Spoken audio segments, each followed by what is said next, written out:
Hello everyone, welcome back to more Terra Mystica. It's still the setup phase of Tournament Season 38. We're looking now at the game in which I'm Player 2. And in this game, we had Engineers chosen first by Bayou, and Cultists chosen second by Eye of the Storm. So it's a little bit surprising to have Darklings still on offer as Player 3, but not necessarily wrong. Let's look at Eljaz's profile again. This is the person who prefers nomads, isn't it? No. Someone in our league really likes nomads. Who is it? I thought it was Eljaz because I looked at the I happened to look at game 1 here, and I saw that Eljaz had first picked nomads, which is kind of surprising. And wow. I mean, they don't seem that great here, but I do notice that the cult bonuses are earth, air, fire. And like nomads are the ones who start with earth and fire, so maybe that's one reason. Sanctuary stronghold scoring in round 2 is like probably playable for nomads. You could maybe delay Sandstorm till round 2. I don't know. Is there something in the bonus tiles that suggests nomads? You're a bit short workers, I guess. And coins as well. So this is a game where it's kind of tough. Well, I mean, okay, you're only short 6, but that's, that's 6 out of 14. It's almost half. So nomads are kind of good at being economical. And we have dwelling and trading post scoring tiles to help them cash in on their economy. So I don't know. Nomads and engineers seem reasonable. Darklings are always reasonable. Mermaids, I don't know. It's a bit tough in 4th seed, I guess. What else are you supposed to do? There's shipping scoring at least. Anyway, so it's not Eljaz who loves nomads, so we can't like assume Eljaz will first pick nomads. But Eljaz is the one who has Orin and Witches both quite high. So we might guess, perhaps, that if green is reasonable, Eljaz will take it.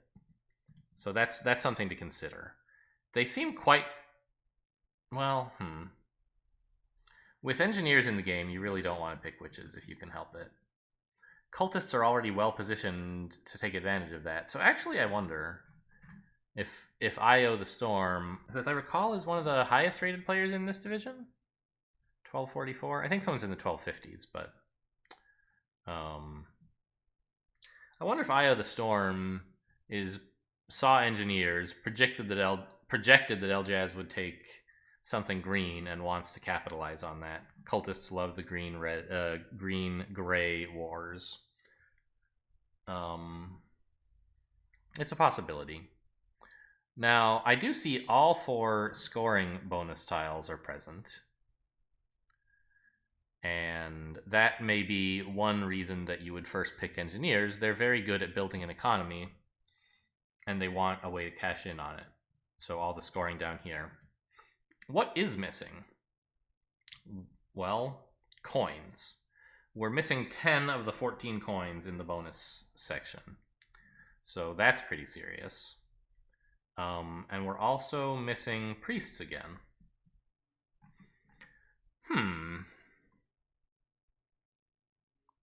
How about the scoring tiles?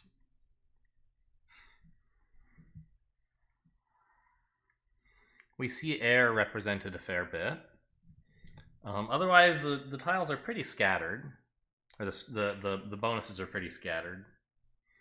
So, and also, there's a lot of digging up here, I guess? And digging here.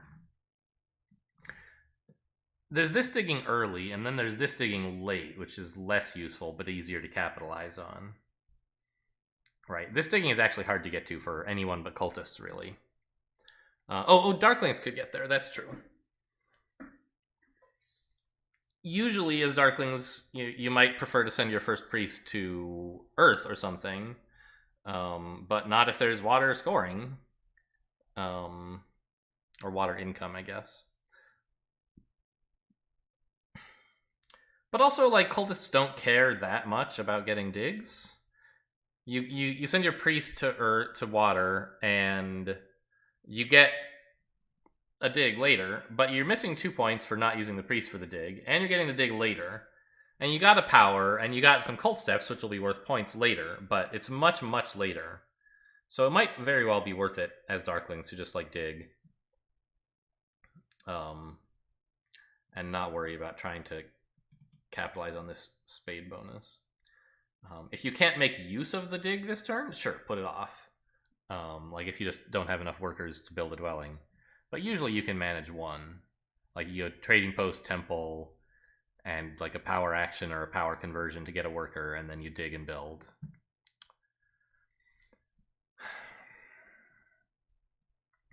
So what are these scoring tiles asking for? There's pretty good late game scoring. Trading post, town, dwelling is like something you can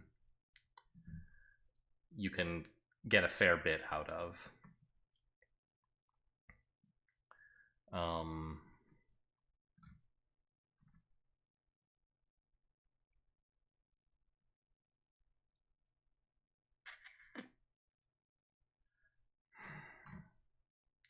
I wonder, like,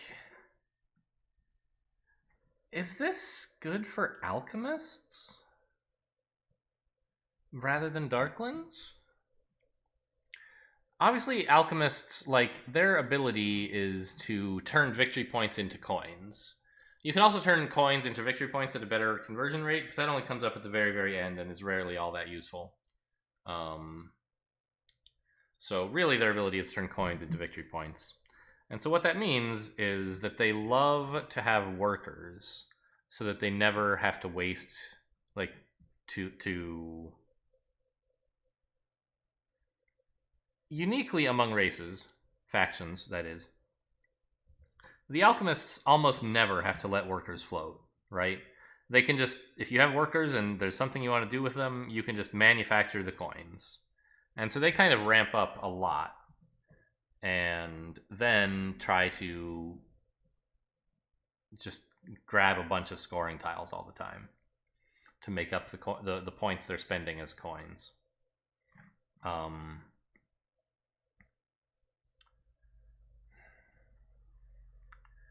I know one relatively popular thing to do with the alchemist is to open with a stronghold on round 1.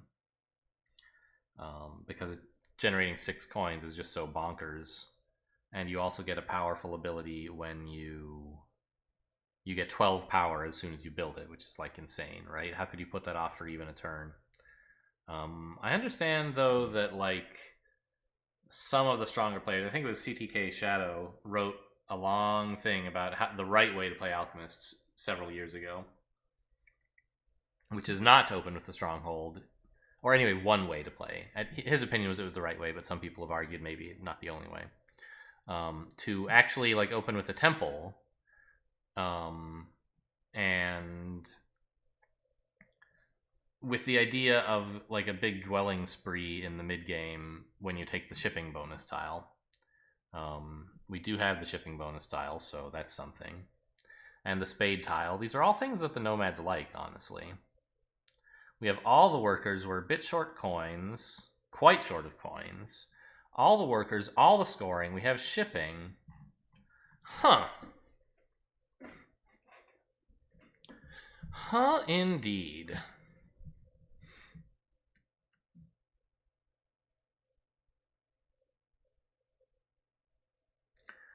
Town scoring late, like, seems okay. I'm a little bit worried that the alchemists might prefer to build their towns in, like, earlier rounds to get more workers to ramp more. But, you know, round 5 should be doable. I'm just a little bit, I don't know. There isn't that much round scoring that we can use, and so it would mostly be counting on this scoring. Like, Darklings are obviously, as always, somewhat playable.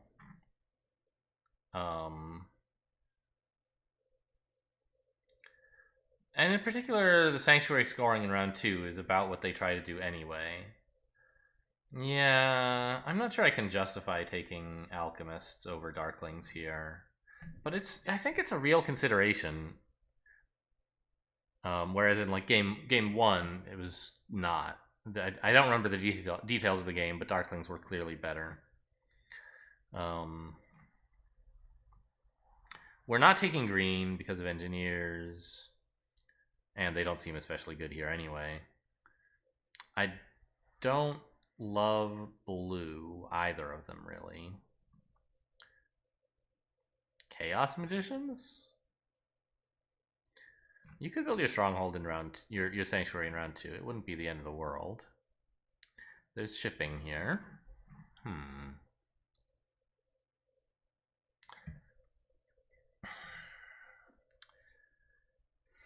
That's an interesting thought. Is like if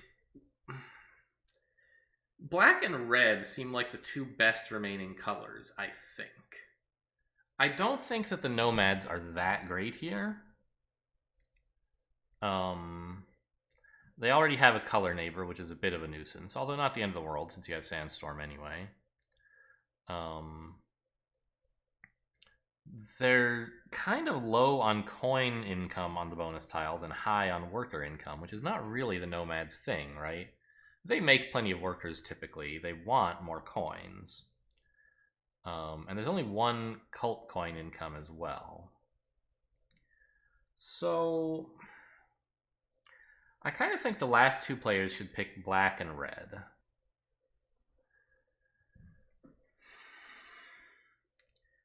And red kind of makes engineers' lives quite miserable. They're not as bad as green, but you really, like, especially because you only take one tile from them, right? But the engineers would really love a town like this way, and if you start D7, you have a pretty good claim on all this stuff. You can ship over to D6, later bridge up and make a town, maybe grab this stuff at your leisure because no one else wants it. It would be really nice to start on D4, but I expect the engineers here and the cultists here, and then we're kind of hemmed in, so it's not actually going to work. G2 could be alright. Nomads will be here. Yeah, maybe that is too bad. Yeah, maybe not. So, if you pick Chaos Magicians, I think you're starting D7. And the engineers are going to be pretty annoyed at that. And one of the scariest things to happen to Chaos Magicians is to have the nomads in the game, because then there's really no space for you to take. Nomads love yellow and red, and they just are great at expanding. But I think we can count on the fourth seat to take black if we don't. So I think that red doesn't really have to worry about yellow in this game. It's just gray. And I think we're doing all right against gray. So I think Chaos Magicians would actually be defensible.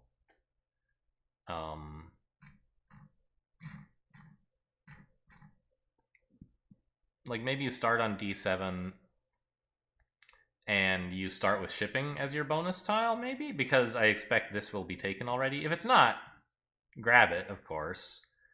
And just put down your sanctuary. It's like, too bad you won't get this, but you get your sanctuary earlier and you get 4 points. So, but like a temple for like coin income and dwelling scoring, then ship over to D6.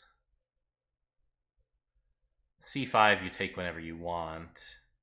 Engineers end up going this way. Or I don't know, maybe they try to form a town over here? Probably not. Not right away, anyway. So I think those are the three factions I'm considering, are Darklings, Alchemists, and Chaos Magicians.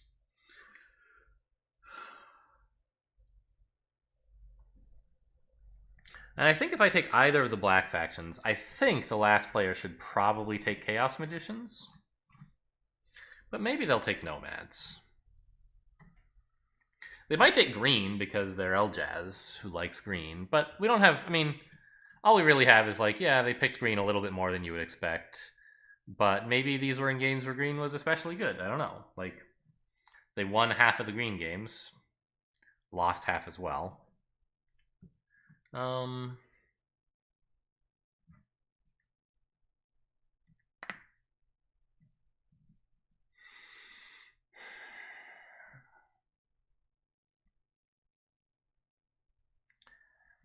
don't think the round scoring tiles are quite good enough for alchemists. They're just like a little bit janky. You'd like dwelling scoring on round 4, ideally, not on round 6. And this temple scoring is probably going to waste. I don't imagine you're building any temples here.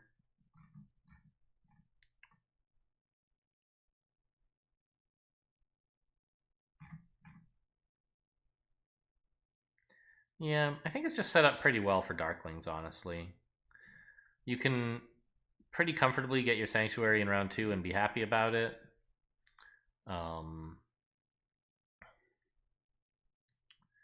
You should be able to get 1, maybe 2 towns in round 2. You wouldn't mind building a temple here, although I'm not sure if it'll be achievable. You might have better things to do. And you typically have a ton of priests lying around to just score a bunch of dwellings in the last round. So I guess the main question is, like, if I pick Darklings, can I afford not to take Earth 1 in round 1? Like, can I afford to go Fire 1 and then in round 2 take Earth 1? And I think the answer is yes. Coins are going to be so scarce this game, especially since other players are going to be grabbing the dig. Like, I won't have access to much of any coins. So I think that I want like Fire 1 and then like Water 1 for trading post scoring, probably.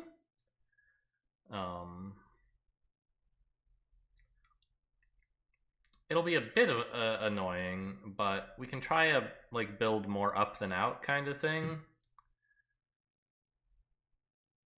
and just try to like get enough for some towns eventually.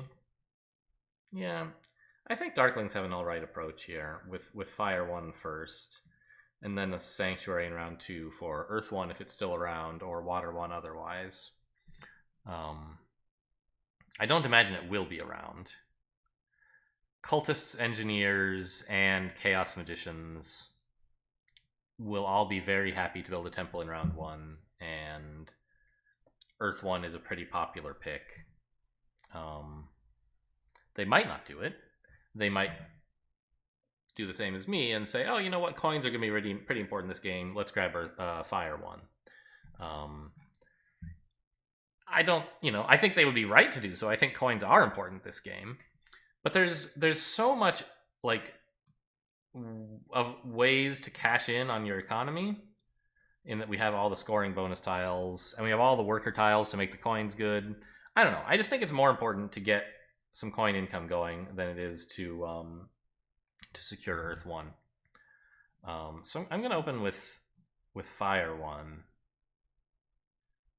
What bonus tile do I hope to get? Well, I would love to get this one, but I don't think I will. Because then I could actually take Earth 1 first and Fire 1 to secure it, and then Fire 1 in the same round, so I actually get both. That would be very lovely, but it's not super likely. Also, it's not a guarantee that you even get your Sanctuary when you pick this. Oh yeah, that's true, right? It's not even easy. You need like 2 extra workers. And 3 extra coins. So that's like, you need 3 power, and also you have to come up with 2 workers somehow. One could maybe be a priest. The other could be 3 power, or ideally you would burn 4 power, right? So you have to come up with 7 spendable power in round 1 if you want to do that. It's pretty tough, actually. Jeez. So I don't know. If I'm offered this, I guess I'll have to think some more about it.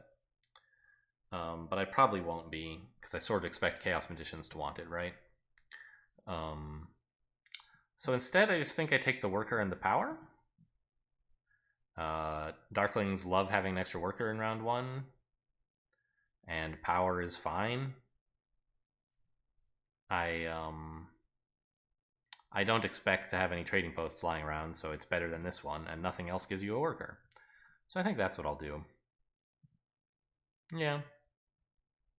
Okay. I think I will go Darklings. Kind of boring, but they seem more responsible than the other choices. It'll be interesting to see what player 4 does. If Witches are Orin, I'll be thrilled. But I think the playable ones are Chaos Magicians and Nomads. And we just don't know what Eljaz will pick. Eljaz is kind of a wild card. Has picked all of those those factions exactly once. All right, let's save this one. And that's been the faction selection video for Game 3. Stay tuned for Game 4, hopefully soon, but maybe not for a few days when the last player drops out. We'll see. And then finally, a while from now, the play-by-plays of the games as they occurred. Thanks for watching, and I'll see you next time.